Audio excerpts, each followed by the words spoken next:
2025-yil O'zbekiston futboli uchun tarixiy yil bo'ldi. 30 yildan ziyod vaqt mobaynida kutilgan g'alaba keldi. O'zbekiston Jahon chempionati final bosqichi yo'llanmasini qo'lga kiritdi.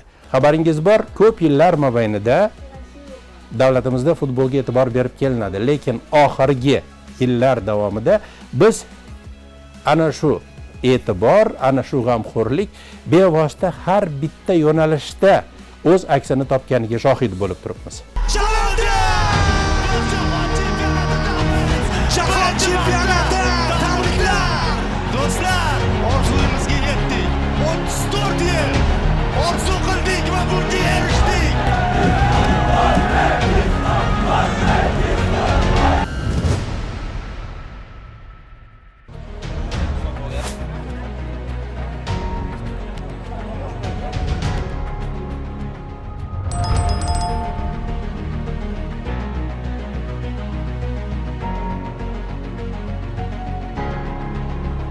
Welcome to the FIFA World Cup Uzbekistan.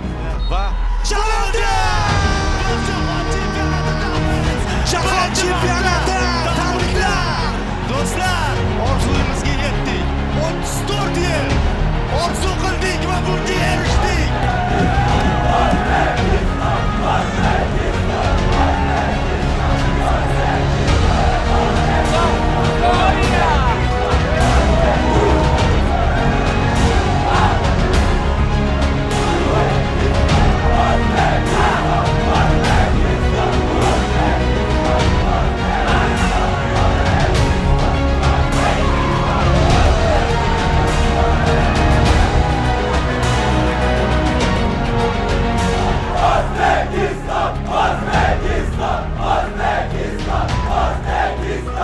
2025-yil O'zbekiston futboli uchun tarixiy yil bo'ldi. Terma jamoamiz tarixda ilk bor Jahon chempionati yo'llanmasini qo'lga kiritdi. Bu voqea nafaqat futbolchilar, balki butun mamlakat uchun katta g'urur manbai bo'ldi. Terma jamoamiz bundan oldin 7 marta saralashlarda qatnashib, mundialga chiqa olmagan edi. Har doim yo taqvim, yo gollar nisbati, yo mahorat yetishmasligi sabab bo'lib qolavergan.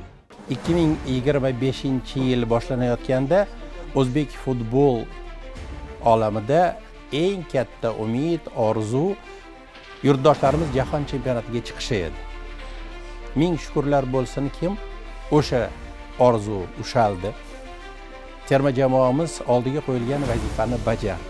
30 yildan ziyod vaqt mobaynida kutilgan g'alaba keldi. O'zbekiston Jahon chempionati final bosqichi yo'llanmasini qo'lga kiritdi. Yodingizda bo'lsa, Bunyodkor stadionida 10-iyun kuni haqiqiy bayram bo'ldi. Bayram futbol muxlislari uchun, futbol olami uchungina emas, balki 38 millionlik O'zbekiston uchun bayram bo'ldi. Odatda sportga, xususan futbolga qiziqmaydiganlar ham o'shanda O'zbekiston farzandi ekanligi bilan faxrlandi. Va o'sha kuni O'zbekiston terma jamoasi Qatar bilan Osiyoning amaldagi chempioni, oxirgi ikkita chempionat g'olibi bilan o'yinda 3-0 hisobida ajoyib g'alabaga erishdi. O'sha kuni futbolchilar taqdirlandi, o'sha kuni futbolimizga yuksak baho berildi va biz ko'pchiligimiz beixtiyor avvalgi yillarni yodga oldik, avvalgi bosqichlarni esladik.